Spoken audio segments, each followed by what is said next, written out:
दिल्ली के मालवीय नगर इलाके में आज एक होटल रेस्टोरेंट में आग लगने से 21 लोगों की मौत हो गई और उस पर मेरे साथ बात करने के लिए chief fire officer AK Malik साहब हैं। सर, ये जो घटना हुई उस पर एक इल्ज़ाम आप पे सीधे लग रहा है कि आप लोग 45 मिनट लेट पहुंचे, क्या है सच्चाई? और जबकि कहा जा रहा है कि स्टेशन जो है फायर डिपार्टमेंट का होटल से लगभग 3 मीटर की दूरी, 3 किलोमीटर लगभग लगता है उसमें। देखिए, कॉल हमें जो मैं अभी टीवी देख रहा था तो उसमें एक लेडी ये भी क्लेम कर रही थी कि सुबह 8 बजे आग लगी है। लेकिन हमें जो कॉल मिली है वो 8:50 पे मिली है। 8:51 पे हमारी गाड़ियाँ टर्न आउट हो गई थी और गाड़ियाँ तुरंत ही मौके पे पहुंच गई थी। इसका आपको इससे पता लग जाएगा क्योंकि हमने जाते ही दोनों ऑपरेशन शुरू करे, फायर फाइटिंग और रेस्क्यू ऑपरेशन दोनों करे। और बेसमेंट में हमने जो है लोगों को सबसे जाते ही सबसे 6 लोग हमने बेसमेंट से निकाले थे। उसके बाद हम आग बुझाते गए, अंदर एंट्री लेते गए और हमने लोगों को ऊपर वाली फ्लोर से भी निकाला। तो फायर ब्रिगेड की तरफ से इसमें कोई देरी नहीं है, कोई लापरवाही नहीं है। बिल्डिंग में सर नीचे क्या आखिर क्या सब होटल था, पूरा रेस्टोरेंट था क्या वहाँ पे स्ट्रक्चर में? देखिए, बिल्डिंग जो है बेसमेंट, ग्राउंड प्लस 5 अपर स्टोरीज है। उसके अंदर जो है जो हमें वहाँ मिला वो हर कमरे में खाना बनाने का सामान मौजूद था। साथ में ग्राउंड फ्लोर पे कुछ LPG के सिलेंडर्स वगैरह भी थे, तो किचन वगैरह लगता है उसमें चल रही थी कोई।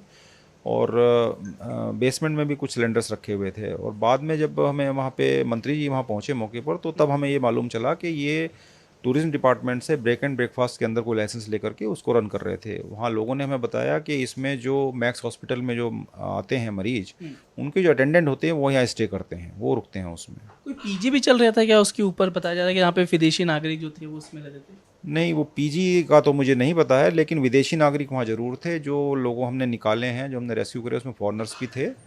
और ये मैक्सिमम वही लोग होंगे शायद जो फॉरेनर्स जो फ़ॉरेन से इलाज कराने के लिए जिनके मरीज यहाँ आए हुए होंगे, वो लोग रुके होंगे उसमें। सर, थोड़ा ब्रेकअप अगर बता पाएँ, कितने लोगों ने आपने निकाले हैं टोटल? कितने उसमें डेड थे उस समय जब आप लोग लेके आए और कितनों का इलाज चल रहा है? देखिए, हमने टोटल 37 लोगों को रेस्क्यू किया है। इसमें से मैक्स हॉस्पिटल से भी डिटेल हमारे पास आई है। डिफरेंट डिफरेंट हॉस्पिटल्स हमने भेज दिए थे, कैट के द्वारा या जो PCR वहाँ अवेलेबल थी उनके द्वारा डिफरेंट हॉस्पिटल्स में गए हैं। तो मैक्स हॉस्पिटल से हमारे पास जो डाटा आया है वो ये है कि 38 लोग वहाँ पर एडमिट हैं।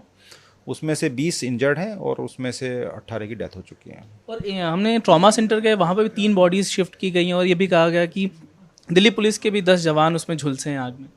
देखिए, ट्रॉमा सेंटर की डिटेल मेरे पास नहीं है, दिल्ली पुलिस का भी मैं आपको नहीं बता सकता, लेकिन मेरे एक आदमी को भी इसमें इंजरी हुई है। रेस्क्यू ऑपरेशन करते हुए उनके हाथ में कट लगा है, उनको भी हमने ट्रीटमेंट के लिए भेज दिया था। सर, बिल्डिंग में इतनी बड़ी आग लगना, 21 लोगों की मौत, और रिसेंटली अगर 5 महीने में करें तो लगभग 66 डेथ्स हो चुकी हैं दिल्ली में। सवाल लोग पूछ रहे हैं कि आखिर कब इन आगों पर काबू पाया जाएगा?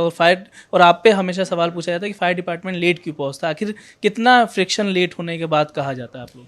देखिए, फायर डिपार्टमेट को लेट तो आप कह सकते हैं, पब्लिक क्लेम करती है, लेकिन हमें समझना होगा कि ये डेथ्स क्यों हो रही हैं। जब तक हम उस चीज़ को नहीं समझेंगे तब तक ये ब्लेम हमारे ऊपर लगता रहेगा। मेन जैसे कि इसी बिल्डिंग की मैं बात कर लेता हूँ। इस बिल्डिंग को जब हमने देखा है अभी, तो इस बिल्डिंग को टोटली कम्प्लीटली सील्ड किया हुआ है।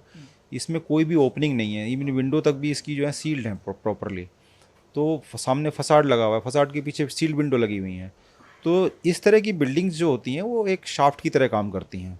ऐसी बिल्डिंग में जब फायर इंसिडेंट होगा तो लोगों को बहुत कम समय मिलेगा, और वो समय इतना कम होता है कि लोग जो हीट और जो स्मोक एकदम जो स्प्रेड करता है पूरी बिल्डिंग में, उसमें लोग निकल नहीं पाते।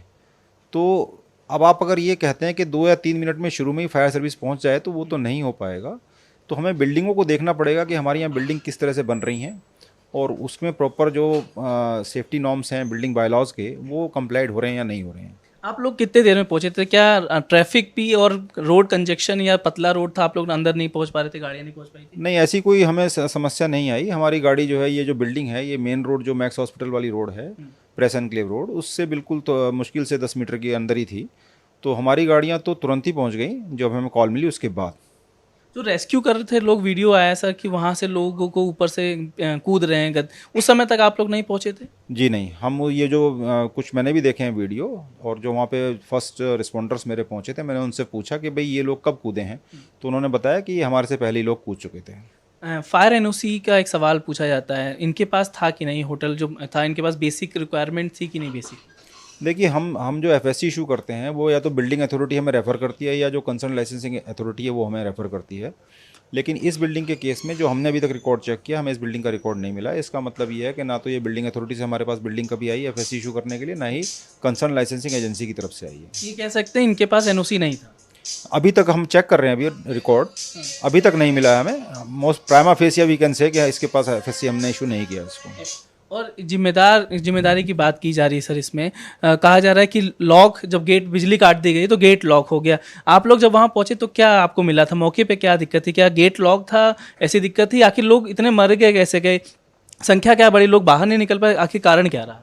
देखिए ऐसा कुछ नहीं था कि गेट लॉक था। हाँ, हमने बेसमेंट में जरूर जो शटर लगा हुआ था उसको हमने काट के फोर्स एंट्री करी है, जिसमें हमने शुरू में 6 लोग निकाले हैं। बाकी इतने लोग मरे कैसे, मैं आपको फिर पहले ही बता चुका हूँ, फिर बता देता हूँ कि इस तरह की जो बिल्डिंग्स होती हैं या जो आजकल दिल्ली में बिल्डिंग्स हैं, उनमें इवैक्यूएशन का टाइम जो है वो आपको फ्लैश ओवर का जो टाइम है वो 3 से 5 मिनट है। तो 3 से 5 मिनट के अंदर आपको निकलना ही निकलना है। तो लेकिन इस तरह की बिल्डिंग जिसमें खिड़कियाँ भी सारी सील्ड हैं, कहीं से कोई वेंटिलेशन ही नहीं है, उसमें तो बहुत कम समय मिला होगा लोगों को वहाँ से निकलने के लिए। इसकी जिम्मेदारी क्या एमसीडी के पास है, बिल्डिंग परमिशन से लेकर तमाम चीज़ें देखने की?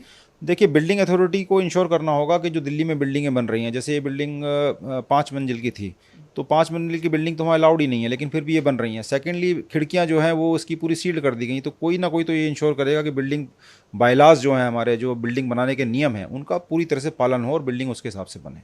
जी, बहुत बहुत शुक्रिया सर हमसे बात करने के लिए। Thank you. तो ये सुना आपने AK मलिक साहब, इनका कहना था कि जो फायर बिल्डिंग जो थी, आग लगी थी, वो बहुत संकरा था।